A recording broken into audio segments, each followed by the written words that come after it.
Stop over tayo dito, trippers, sa Luwakan, no? Dito sa Itogon, Benguet. So ito, may nakita lang kasi ako, napakaganda ng ng view natin dito. Ayan, no, trippers, oh. Alright. Tapos alam nyo ba, trippers, yung na to, yung lugar na to is puro nadadaan-daanan lang, trippers. Hindi siya napapasyalan talaga. Kaya huminto na ako para maipakita ko rin sa inyo kung gaano kaganda to. Ayan, tulad nyan. Yung tanawin na to, napakaganda. Grabe, oh. Okay na okay talaga yung dito. Yung nature. At saka yung mga bundok na nakapaligid. Wow. Ayan, meron pang mini rice terraces, trippers. Tapos banda ron, may mga ulap-ulap pa. Hindi na natin naabutan yung Sea of Clouds dito sa Sierra Madre, trippers, dahil tuwing umaga lang yon at hapon. So dito naman tayo sa eto, pasyalan natin tong I love Luwakan. Ayan, oh. I love Luwakan. So try natin pumasok dito. Siyempre, kaya ginawa to, trippers, pwede nating pwede tayo magpahinga o pwede tayo mamasyal dito sa loob, trippers, di ba? Okay na okay. Di ba? Para sa mga sa mga bisita. Pero tumob na yung pero okay lang. Tingnan nyo, trippers, ang ganda rito. Gilid lang to ng daanan, trippers, oh, yan, oh.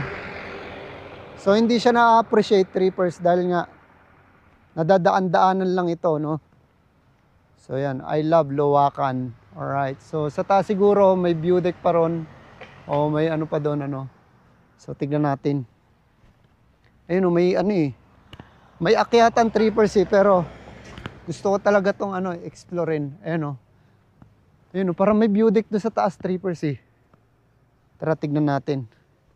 Kung bawal naman, hindi na tayo aakyat, di ba? So akyat tayo. Yan, papaalam tayo pagka may local dito. Paalam tayo. Pero parang wala akong makitang lokal na na nakaano dito. Wala, trippers. Tingnan lang natin. Hanggang dito lang ako sa taas. Mukhang pababa na ulit, pababa na ulit. Wala na. So ayan, ito na. Dito ako sa taas, Alright.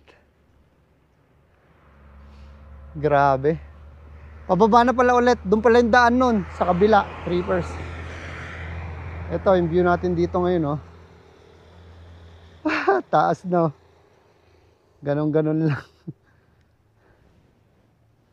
Well, so pwede lang sigurong pasyalan o pagpahingahan, Pagka traveler ka, trippers, napagod ka sa daan or mag-drive, pwede ka magpahinga rito.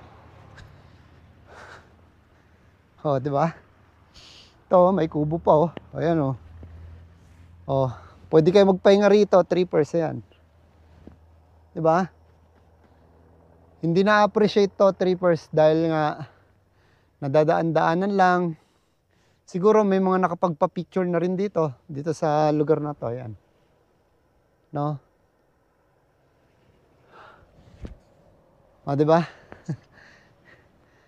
Ganito lang naman yung buhay natin, trippers, sa araw-araw. Dapat pasayahin lang natin at aliwin lang natin sarili natin. Gawin nating masaya yung bawat araw na dumarating sa buhay natin, Kaya, peace out, trippers.